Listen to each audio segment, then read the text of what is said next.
ભાવનગર શહેરમાં કોંગ્રેસ દ્વારા સત્યમેવના નારા સાથે રેલીનું આયોજન કરવામાં આવ્યું હતું, જેને લઈને આજે કોંગ્રેસ દ્વારા ભાજપ કાર્યાલય પાસે જઈ સૂત્રોચ્ચાર કરવામાં આવ્યા હતા, જેને લઈને પોલીસ દ્વારા બંદોબસ્ત ગોઠવી દેવાયો.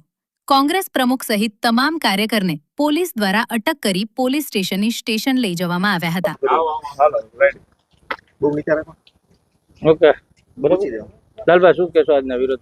આપ સૌ જાણો છો એમ મોદી સરકારના મલિન ઇરાદાથી જે ઈડી દ્વારા આદરણીય કોંગ્રેસ પક્ષના મુખ્ય નેતા એવા સોનિયા ગાંધીજી તેમજ રાહુલ ગાંધીજી ઉપર જે યંગ ઇન્ડિયાનો ખોટો કેસ કરવામાં આવ્યો હતો અને કેસ ચલાવવામાં આવ્યો હતો, આજ રોજ સમગ્ર દેશની જનતા સમક્ષ આ મોદી સરકારના બદ ઇરાદા ખુલ્લા પડ્યા છે.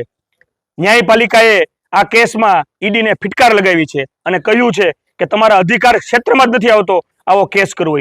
એટલે આજે સમગ્ર દેશની જનતાએ જોયું કે આ ભાજપ પોતાના સ્વાર્થ માટે ગમે એ સ્વાતંત્ર્ય સંસ્થા હોય, દેશની કોઈ પણ સરકારી સંસ્થા હોય, એનો કેવો બદ ઇરાદાપૂર્વક ઉપયોગ કરી અને મુખ્ય વિરોધ પક્ષના નેતાઓ પર જે કેસ કર્યો છે, એમાં આજે ન્યાયપાલિકામાં એ બંને કોંગ્રેસના મુખ્ય નેતાઓને નિર્દોષ સાબિત કર્યા છે.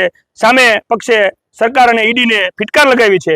એટલે જ આજે એના સમર્થનમાં અમે સત્યમેવ જયતેના નારા સાથે ભારતીય જનતા પાર્ટી ભાવનગર શહેરના કાર્યાલય સુધી માર્ચ કાઢી હતી.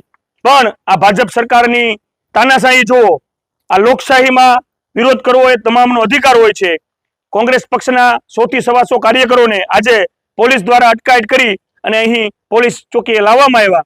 છતાં રાહુલજીનો નારો છે ડરો મત, એ અભિયાન સાથે આગામી દિવસોમાં પણ કોંગ્રેસના આંદોલન તાનાશાહી વિરુદ્ધ ચાલુ રહેશે.